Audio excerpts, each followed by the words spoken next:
I couldn't believe there's such a place in the middle of Bangkok. It's so quiet here. I've never been in a graveyard for transportation before. This is bizarre. I've never seen anything like this back at home, in my country. I mean, we could probably see those things in a museum. We cannot touch them, of course. But to be able to touch and feel what could have been living for so many decades, time feels like stopping. It's incredible how we can still feel the past lingering into present in form of those tangible objects.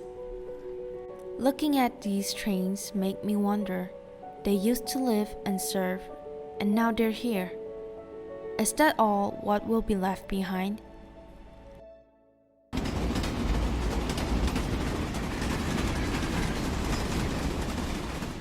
I've always had the impression that Bangkok is too chaotic, too crammed in, with all of the traffic buzz, the smells, the heat. Even in the midst of all of that noise, who would have thought there was a sanctuary like this? A place that takes you on a journey of its own.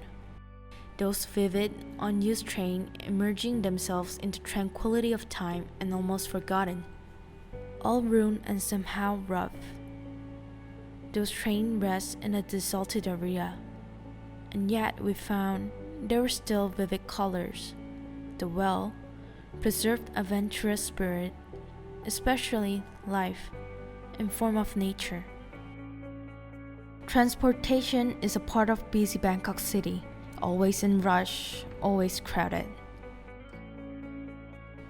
However, there's another life of those machines, also right in the middle of Bangkok.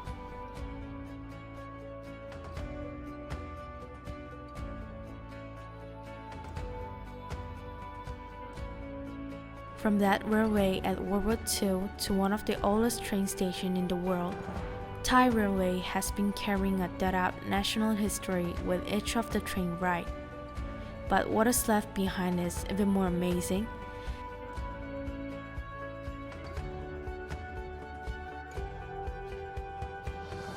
We realized there are more of those mysterious and yet intriguing hidden charms.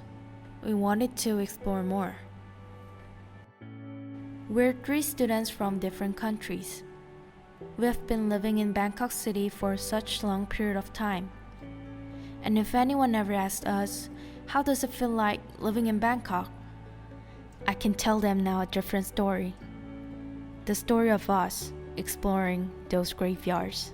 I'll tell them of how I feel so small in the retrospect of the concept of time, that like those vehicles, I want to leave something behind. A life being lived to the fullest, a beauty somehow in its own way. I'll tell them Bangkok is full of surprises, but the fact is that people here seem to keep those objects as a part of memory in their city history, of their personal history.